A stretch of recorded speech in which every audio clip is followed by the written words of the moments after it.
Bendito sea el Señor, que me ha dado el honor y el privilegio de estar en esta mañana aquí con todos vosotros, y ha tenido a bien poner su palabra en este vaso frágil, imperfecto, pero es su palabra. Así que vamos a estar con los oídos bien atentos, porque el Señor en esta mañana me ha dado una palabra poderosa, poderosa para aquellos que somos humildes, para aquellos que como niños reciben la palabra y la ponen en práctica sin cuestionar al Señor. Así que nos vamos a disponer como niños a escuchar la voz del Señor, cualquiera que sea el mensaje que Dios tiene en esta mañana a la iglesia. Vamos a ponernos de pie y vamos a implorar. Yo ya sé que el Señor está aquí y nos ha bendecido, pero a mí no me cuesta trabajo rogar al Señor para que, Padre amado, en esta hora nos ponemos delante de ti. Primeramente, Señor, pongo mis labios, mi corazón y mi mente para que tú los uses, Señor. También pongo los oídos y los corazones de mis hermanos para que tu palabra caiga como aquella lluvia temprana, lluvia tardía en los corazones y florezca y haga, Señor, todo aquello por el cual tú la envías. Señor, derrama tu Espíritu Santo con poder sobre nosotros, porque estamos muy necesitados de ti. Tan necesitados como estaban en otros tiempos, seguimos estando necesitados. Por eso imploramos, Señor, tu socorro. En el nombre de Jesús. Amén. La palabra que el Señor, podéis sentaros. La palabra que el Señor me ha dado en esta mañana para vuestros oídos está en el libro de Daniel. ¿Cuántos han leído el libro de Daniel? ¿Cuántos? Levantad la mano. Es importante que leamos toda la Biblia. La Biblia es la palabra de Dios. Si yo no leemos la Biblia, quedamos ignorantes en cuanto al conocimiento y al carácter de nuestro Dios. Por eso es muy importante que todo hombre y que toda mujer y que todo niño aprenda la palabra de Dios. ¿Cómo sabremos cómo actuar? ¿Cómo sabremos cómo comportarnos si no conocemos el carácter, los mandamientos y los preceptos del Señor? Amén. Dice Daniel capítulo 10, versículo 12. Entonces me dijo: Daniel, no temas, porque desde el primer día que dispusiste tu corazón a entender y a humillarte en la presencia de tu Dios, fueron oídas tus palabras. Qué hermoso, ¿verdad? Hermanos, durante muchos años hemos tenido muchos eventos, grupos de alabanza, muchos cantores, teatros, etcétera, etcétera, para el Señor, para el Señor. Pero, siempre hay un pero, ¿verdad? Pero poca pasión por la oración. Y eso lo digo con lágrimas, hermanos. Muy poca pasión por la oración. Al fallar en la oración, hemos fallado en todo. Sí, hermanos, hemos fallado en todo. Porque ninguna persona, ninguna iglesia está por encima de su vida de oración. Y lo voy a repetir porque sé que no me equivoco. Ninguna persona, ningún gran siervo, ninguna gran sierva, ninguna gran iglesia está por encima de su vida de oración. El pueblo que no ora está extraviado. Y ahí solamente podemos decir ¡ay! No podemos decir aleluya. No podemos decir amén. Hay que decir ¡ay! El pueblo que no ora está extraviado. Todos sabemos que el término light es sinónimo de dieta. ¿Cuántos lo saben? ¿No lo sabéis? Yo sí lo sé, porque yo le doy mucho al light. Es sinónimo de dieta. Más de lo que deseas, menos de lo que no deseas. Mismo sabor, pero llena menos, ¿verdad? Llena menos. Menos calorías, porque se ha alterado la esencia original. Ha sufrido un proceso de reducción de grasas o de azúcares. Se sustituyen los componentes de los productos tradicionales por edulcorantes o se reducen grasas utilizando sustitutivos que ya todos sabemos, ¿verdad? Y eso le llamamos light. Nos ayuda para hacer la dieta. Pues, hermanos, de la misma manera, hoy día hay mucho cristianismo light. ¿No decimos amén? Yo lo veo.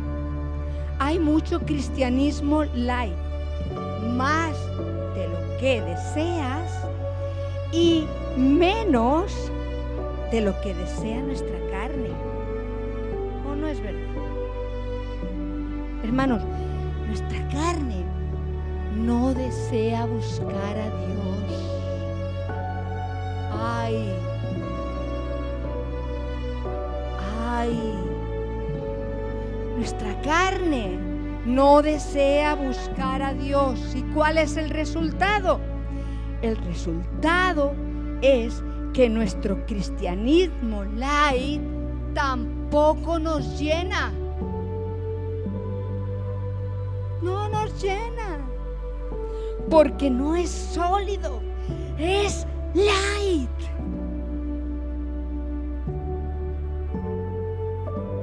Tiene el mismo sabor, pero llena menos.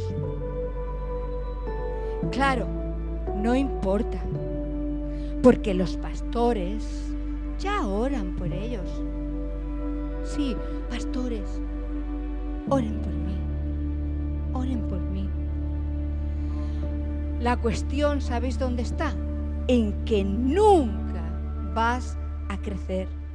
Nunca vas a tener vida espiritual. Y tampoco los pastores van a estar ahí siempre, todo el tiempo, en todas tus pruebas, en todas tus tentaciones, en todas tus dificultades. No, no van a estar ahí. ¿Y entonces qué harás? Dice Mateo 25:5, y creo que esta palabra, esta parábola la conocemos todos, es la parábola de las 10 vírgenes. Dice que tardándose el esposo, cabecearon todas y se durmieron. ¡Ay! ¡Ay de los esos corazones que se cansaron de esperar y sus ojos se cargaron de sueño. ¡Ay! Ese ay me sale de lo más profundo del alma. ¡Ay! Pero aún es peor no estar preparados para el momento de la crisis, el momento de lo inesperado, lo que no te esperas, como nos ha ocurrido ahora con el coronavirus. ¿Quién se lo esperaba? ¿Tú te lo esperabas? Yo no. Yo no me esperaba lo que iba a pasar en el mundo entero. Mateo 25:3 dice que las insensatas, tomando sus lámparas, no tomaron consigo aceite. Querido hermano, querida hermana, la lámpara eres tú. Y tú debes estar lleno, llena del Espíritu Santo.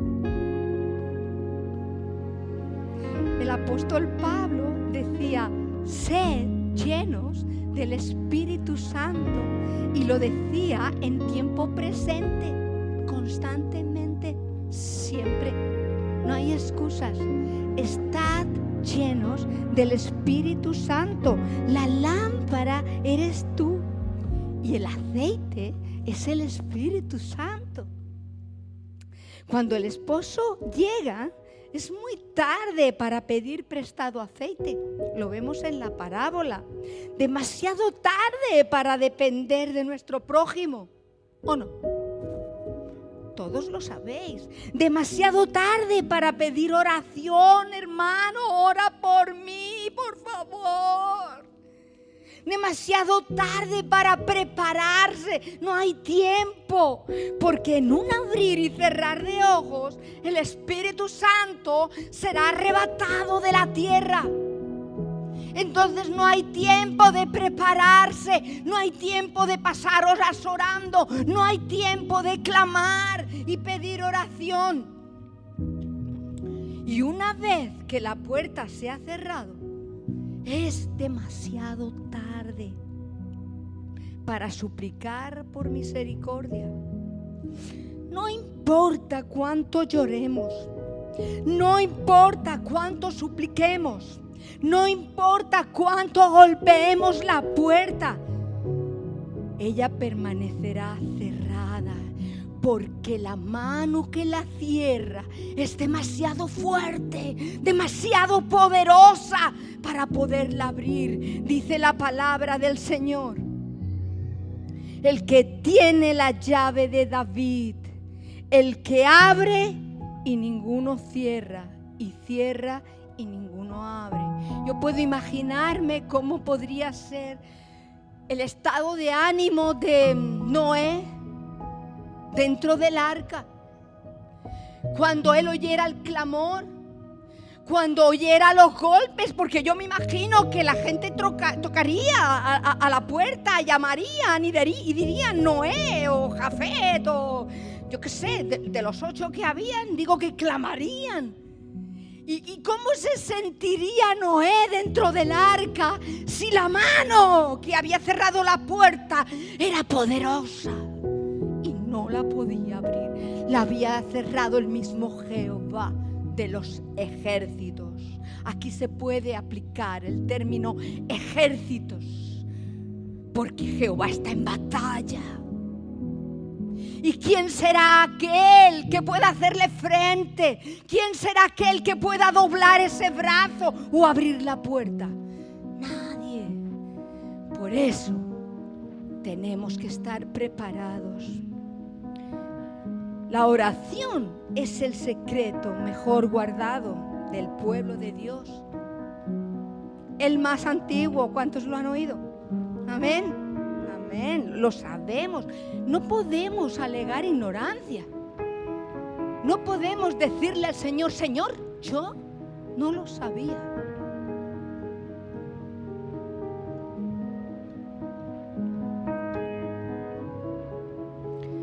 Es el secreto más antiguo y mejor guardado, pero el menos practicado. Creo que no me engaño si digo eso, porque llevo sirviendo al Señor desde la niñez. Desde la niñez, sirviendo al Señor, y es la tónica que he visto, que he experimentado. Oramos 2 palabras en las comidas, el que ora. Pero siempre tenemos prisa. Vivimos con prisa. En cambio, dedicamos horas hablando a través del móvil, WhatsApp, Instagram o yo qué sé, la de cosas que tienen prioridad para nosotros antes que oración. ¿Verdad que siempre hay algo importante que tenemos que hacer y lo vamos posponiendo? Si somos las mujeres, que estoy trabajando, que estoy con los niños, que tengo faena. Los hombres igual, que tengo. Tú no tienes nada. Segunda de Timoteo 3, 1, 5 dice Pablo a Timoteo, también debes saber esto, que en los postreros tiempos serán días peligrosos, hombres amadores de sí mismos. ¿Y qué es un hombre, una mujer amadora de sí mismo? Dice que son amadores de deleites más que de Dios. Y eso parte el alma. Todo es más importante. Nuestro bienestar, nuestro placer, la playa, el campo, el tomarte la Coca-Cola, el refresquito, el salir con los hermanos, con los amigos. Todo eso va adelante. Pocas veces nos reunimos en una casa y cogemos una guitarra y nos ponemos a alabar y a orar al Señor. Es una reflexión que yo me hago, que nosotros como cristianos no seamos de esa clase de gente que son amadores de sí mismos, porque es grave lo que dice el apóstol. Dice que son aborrecedores de lo bueno, que tendrán apariencia de piedad, pero negarán la eficacia de ella. A estos, Timoteo, a estos evita. Hermanos, un evangelio que ofrece vida sin pasar por la muerte, un evangelio agradable sin tener que pagar ningún precio, es un evangelio light. Yo me atrevo a decir algo más. Yo me atrevo a decir que no es evangelio. El evangelio de nuestro Señor Jesucristo es el evangelio de la cruz. ¿Y sabéis lo que es el evangelio de la cruz? Yo sé que lo sabéis, pero no me molesta repetirlo. La cruz es para morir en ella. ¿Qué ha de morir en la cruz? Tu carne, mi carne. Eso es lo que tiene que morir en la cruz. Un evangelio light. Mismo sabor, pero llena menos. Sí, llena menos. Dice la palabra que actuarán como religiosos, tendrán apariencia de piedad, parecen buenas personas, muy elegantes, guapos, guapas, listas, discretos, discretas. apariencia de buenas personas, pero negarán el poder que se recibe cuando se está en la presencia de Dios orando. Sí, porque no se hacen, eso se niega. Quería contaros una experiencia, a ver si puedo hacerlo cortito, que nos ocurrió a mi esposo y a mí antes del ministerio. Éramos muy jóvenes, él tenía 25 años, estábamos recién casaditos. Se casó con 24, pues teníamos unos 25. Él, yo más joven. Resulta que nosotros siempre nos ha gustado servir al Señor y íbamos por las calles y por las casas evangelizando. Y se convirtió alguien, bueno, y para no hacerlo largo y contar cada detalle, de repente una familia nos llama a casa y nos dice: por favor, subid, necesitamos ayuda. Mi hija está muy mal, por favor, venid a ayudarnos. Ya veo a mi marido ir arriba, subiendo a aquel hogar, porque entonces no teníamos coche, estábamos recién casados. Y cuando él llega allí, entonces nosotros no teníamos ningún tipo de experiencia en expulsar demonios. En ese área estábamos pez.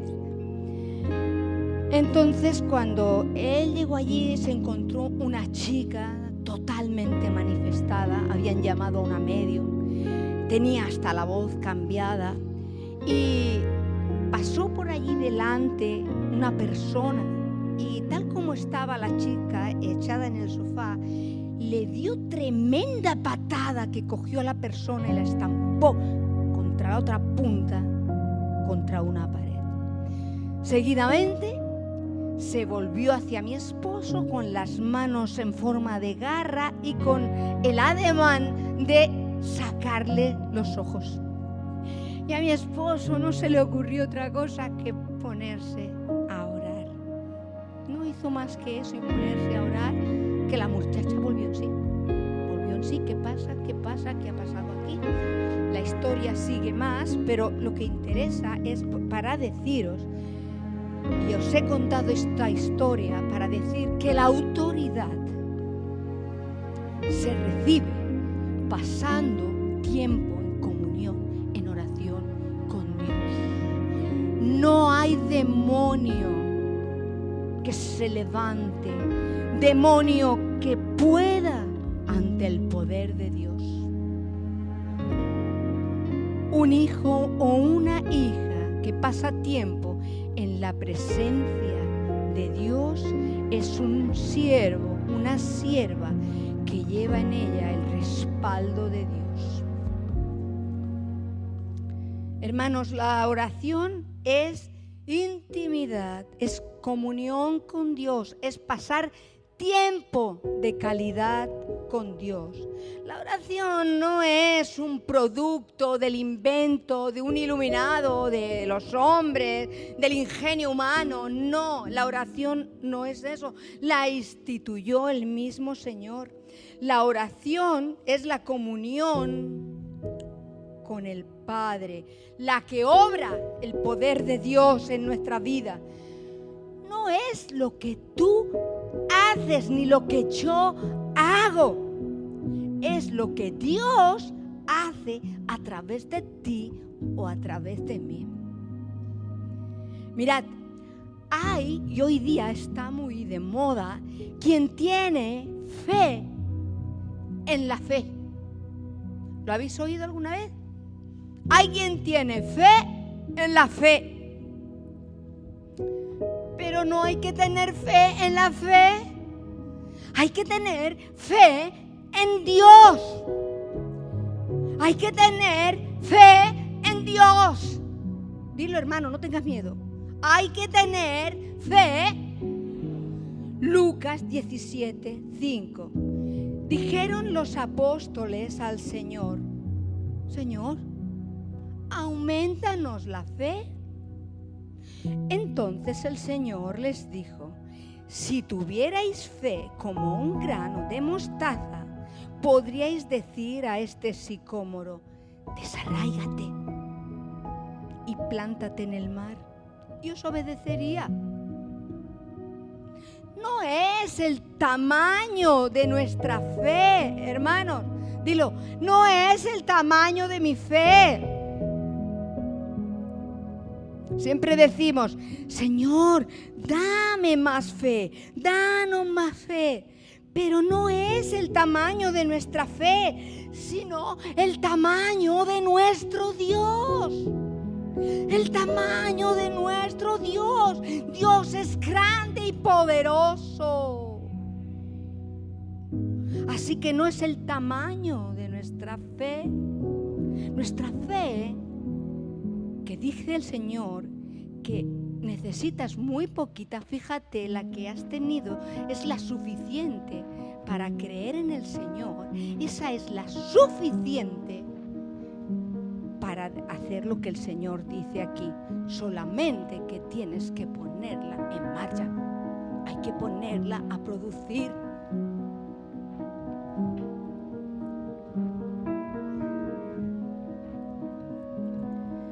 Enfócate en Dios, no en la fe.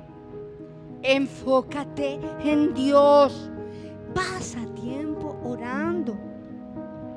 Nunca estamos más cerca del Señor que cuando estamos orando. Te lo puedo asegurar. Es maravilloso, es vibrante. No hay palabra que pueda ejemplificar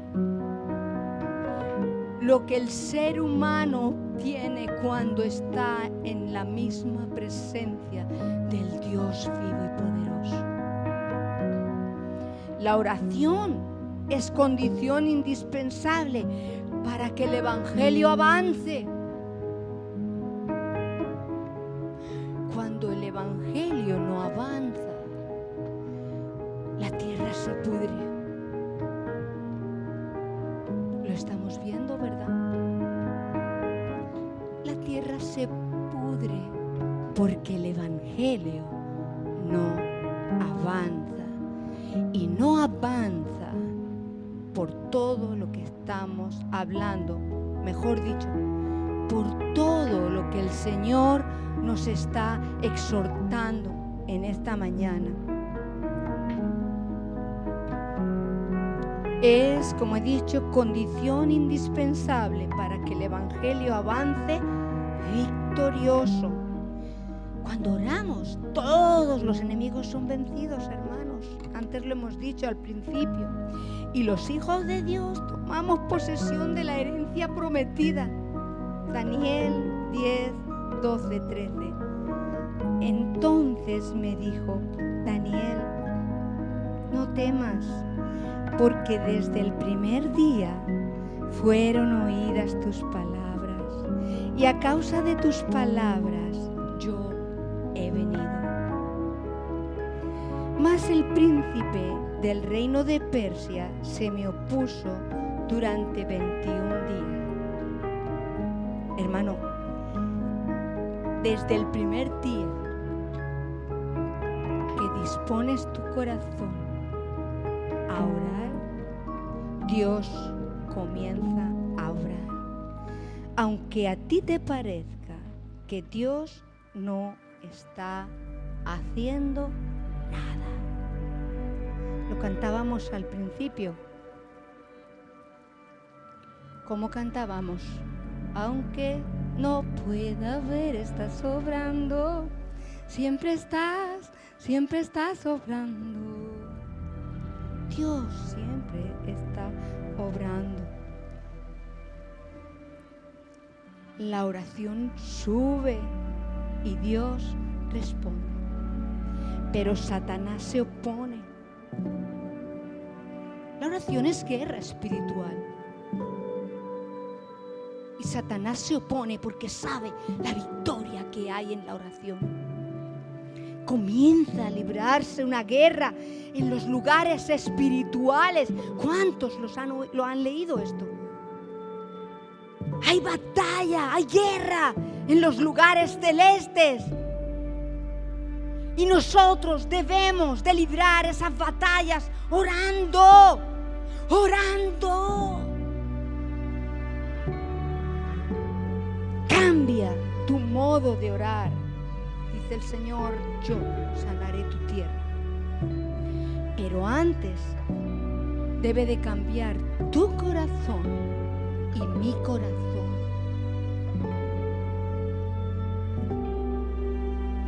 Daniel 10:12. Entonces me dijo, Daniel, no temas, porque desde el primer día que dispusiste tu corazón a entender y a humillarte en la presencia de Dios, fueron oídas tus palabras. Aleluya. Aleluya. Bendito sea tu nombre, Señor. Que tus oídos están atentos de noche y de día sobre la oración de tus hijos. Ninguna te pasa desapercibida, Señor. Gracias. La oración no es una opción, hermanos. Que si quiero oro y si no quiero, no oro. No es una opción, es una necesidad. Y si tú eres humilde, como le hemos pedido al principio cuando orábamos, tú podrás entenderlo. La oración se encuentra en los humildes, lo mismo que la luz se encuentra en el sol. Así que seamos humildes y recibamos en esta mañana la exhortación que como a hijos el Señor nos hace. Es importante, hermanos, que atesoremos la palabra del Señor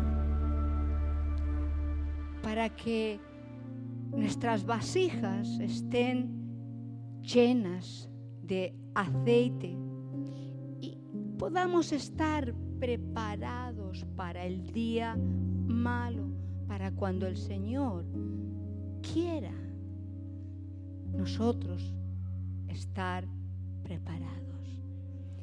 Que Dios os bendiga y que estas palabras que el Espíritu nos ha hablado en esta mañana caigan en vuestros corazones y produzcan aquello por lo cual el Señor la ha enviado a su pueblo. Amén, amén. Dios os bendiga.